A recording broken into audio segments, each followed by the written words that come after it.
বেটো বেটো সান, অদৃশ্য ছায়ার পদচিহ্ন। জাপানি লোককাহিনীর জগতে এমন অনেক রহস্যময়ী আত্মার কথা শোনা যায়, যারা মানুষের সঙ্গে অদ্ভুত খেলা খেলতে ভালোবাসে। তাদের মধ্যে এক অনন্য নাম হল বেটো বেটো সান। এটি কোনো রাক্ষস বা ভয়ঙ্কর দৈত্য নয়, কিন্তু তার উপস্থিতি এতটাই অস্বস্তিকর যে কেউ একবার অনুভব করলে সহজে ভুলতে পারে না। প্রশ্ন জাগে, কে এই বেটো বেটো সান? বেটো বেটো শব্দটি এসেছে জাপানি শব্দ অনোম্যাটোপিয়া থেকে, যা মানুষের পায়ের শব্দকে বোঝায়। বেটো বেটো বেটো বেটো সান হল এক অদৃশ্য আত্মা, যার কোনো আকার নেই, কোনো শরীর নেই, তবুও সে আপনার পাশে ছায়ার মতো লেগে থাকে। এটি রাতের বেলায় একাকী পথচারীদের অনুসরণ করে। আপনি যতই নির্জন রাস্তায় হাঁটেন, ততই অনুভব করবেন যে আপনার পেছনে আরেকজন হাঁটছে। কিন্তু যখনই আপনি পিছনে ফিরে তাকাবেন, আপনি দেখতে পাবেন কেউ নেই। শুধু অন্ধকার রাত, শূন্য রাস্তা এবং সেই অদৃশ্য পদধ্বনি। এখন প্রশ্ন জাগে, কিভাবে আপনি ধরে নেবেন যে বেটো বেটো সান আপনাকে অনুসরণ করছে?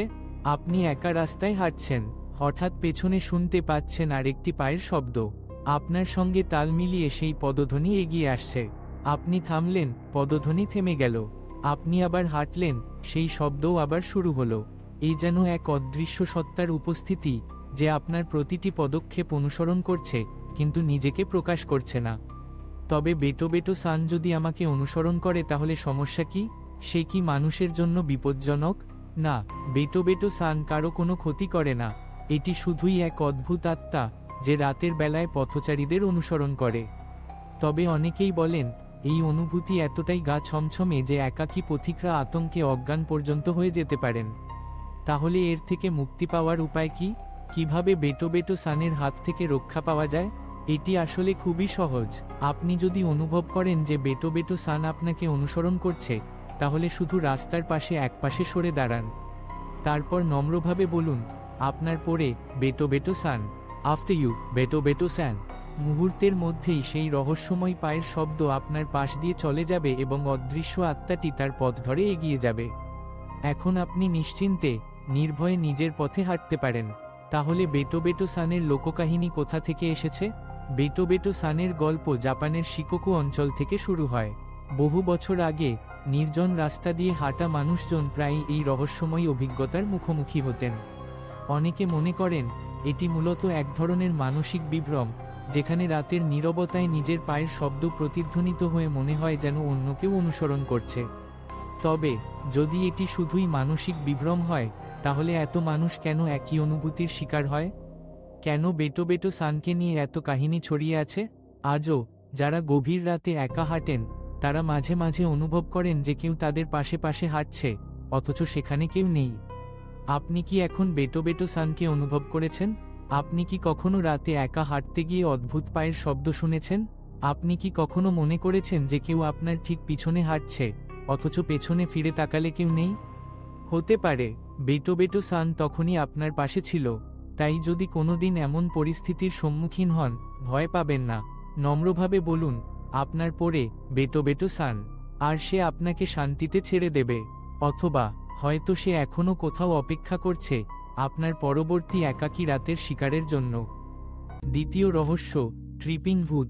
মিদোরির অদ্ভুত অভিজ্ঞতা। জাপানের এক অজানা শহরে একটি অদ্ভুত ঘটনা ঘটতে থাকে, যা দিনের পর দিন একটি সাধারণ অফিসে বসবাসরত কর্মীদের মধ্যে আতঙ্ক তৈরি করেছিল। এই গল্পের নায়িকা মিদোরি, এক সাধারণ অফিস কর্মী, যার জীবন একদিন সম্পূর্ণ বদলে যায়। সেই অফিসে অদ্ভুত দুর্ঘটনাটি কী ছিল? মিদোরি একটি অখ্যাত কোম্পানিতে কাজ করেন, যে কোম্পানির নাম কেউ জানে না, কিন্তু কাজের চাপ আর স্ট্রেস মেনে চলা প্রতিটি কর্মীর জীবনের অঙ্গ হয়ে উঠেছে।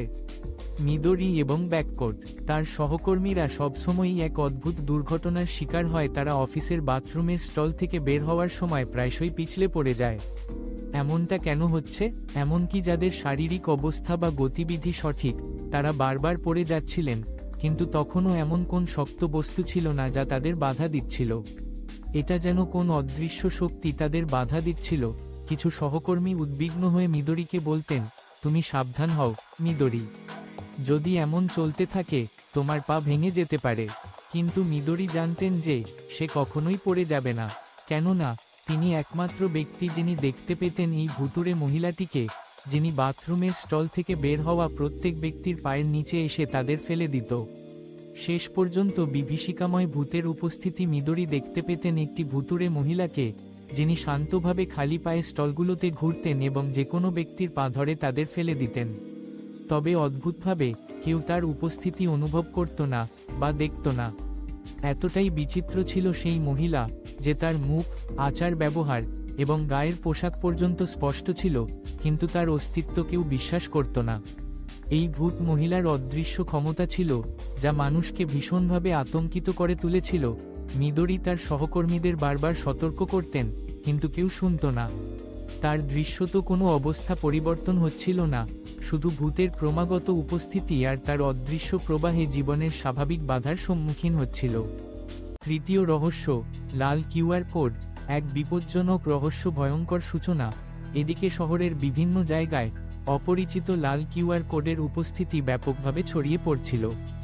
এই কোডগুলো দেখতে একেবারেই সাধারণ কিউআর কোডের মতো, শুধু একটি বিশাল পার্থক্য ছিল, এগুলি ছিল লাল রঙের। কিন্তু কিউআর কোডগুলো কোথায় পাওয়া যায়? এই লাল কিউআর কোডগুলো সাধারণত টেলিফোন পোল, বিল্ডিংয়ের দেয়াল এবং রাস্তার কোনায় দেখা যেত। এগুলি যেন একটি রহস্যের অংশ হয়ে দাঁড়িয়েছিল। কেউই জানত না এই কোডগুলোর আসল উদ্দেশ্য কী, কিন্তু সবাই জানত যে এগুলি এমন কিছু নিয়ে আসতে পারে যা খুব বিপজ্জনক। কেন লাল কিউআর কোড স্ক্যান করা উচিত নয়? বিশেষজ্ঞরা সতর্ক করেছেন যে এই কোডগুলো স্ক্যান করা উচিত নয়। এর কারণ হলো, স্ক্যান করলে আপনার ফোনে একটি ভয়ানক ভাইরাস প্রবাহিত হয়ে যাবে। এই ভাইরাস আপনার ফোনের সমস্ত অ্যাপ্লিকেশনকে অকেজো করে দিতে পারে। তবে সবচেয়ে ভয়াবহ অংশ হলো, কিছু লোক দাবি করেছে যে এই কোড স্ক্যান করার পর তারা একটি ওয়েবসাইটে চলে গিয়েছিল যেখানে ছোটখাটো ভিডিও দেখানো হতো যা নিষিদ্ধ এবং বিপজ্জনক ছিল। এমনকি কিছু স্ক্যানকারী দাবি করেছেন যে স্ক্যান করার পর তারা এমন একটি ভিডিও দেখেছিল যেখানে তাদের মৃত্যুর দৃশ্য প্রদর্শিত হচ্ছিল। মিদোরি এবং রহস্যের সমাধান। মিদোরি এই সকল অদ্ভুত ঘটনা নিয়ে সত্যিই চিন্তিত হয়ে পড়েন। তার মনে একটি প্রশ্ন ঘুরছিল, এগুলি কিভাবে একে অপরের সাথে সম্পর্কিত? বাথরুমের ট্রিপিং ভূত এবং লাল কিউআর কোডগুলো কি একটি বৃহত্তর রহস্যের অংশ? এটা একদিন মিদোরি নিজেই উপলব্ধি করে। এটি একটি অদ্ভুত এবং ভয়ানক সংযোগ ছিল যা তার কাজের জায়গা এবং শহরের অন্য জায়গাগুলোর মাঝে ঘুরে ঘুরে চলে আসছিল।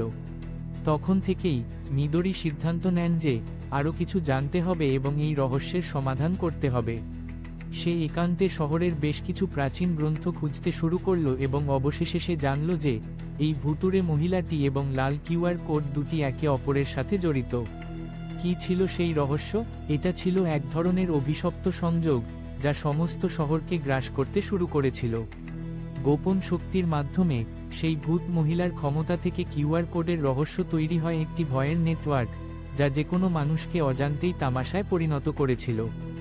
এমনকি যারা কিউআর কোড স্ক্যান করেছিল তারা সেই ভয়ঙ্কর ভিডিও দেখতে পেত যা তাদের ভবিষ্যতের ভয়াবহ মৃত্যু পূর্বাভাস দিত।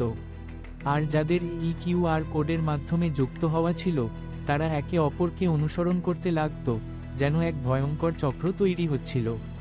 শেষ কথা, মিদোরি নিজেকে একটি আত্মবিশ্বাসী যোদ্ধা মনে করেছিল যখন সে এই রহস্যের সমাধানে কাজ করছিল। তবে সেই রহস্যের একটি অংশ পুরোপুরি উন্মোচিত হয়নি। এক রহস্যময় ভূতের অদৃশ্য পদচিহ্ন আর লাল কিউআর কোড কি শেষ পর্যন্ত শহরের সমস্ত মানুষকে গ্রাস করবে? এখনও সেই শহরে মিদোরি হেঁটে যায়, কিন্তু তার চোখে একটা গভীর চিন্তা এবং শোনা যায় মাঝে মাঝে শহরের অন্ধকার কোণায় একটা অদ্ভুত পদচিহ্ন ফুটে উঠতে থাকে। প্রিয় দর্শক, আপনাদের ভালোবাসা ও সমর্থন আমাদের জন্য অনুপ্রেরণা। ডিভাইস ডিসকভারি পরিবার প্রতিদিন নতুন নতুন কন্টেন্ট নিয়ে আসার জন্য কঠোর পরিশ্রম করছে। আপনার লাইক, মন্তব্য এবং সাবস্ক্রিপশন আমাদের এই যাত্রায় শক্তি যোগায়। আমরা প্রতিশ্রুতি দিচ্ছি আগামী পর্বগুলো আপনার জন্য আরও আকর্ষণীয় হবে। তাই আমাদের চ্যানেলটি সাবস্ক্রাইব করতে ভুলবেন না, যাতে কোনো নতুন ভিডিও মিস না হয়। ধন্যবাদ আপনাদের সবার জন্য।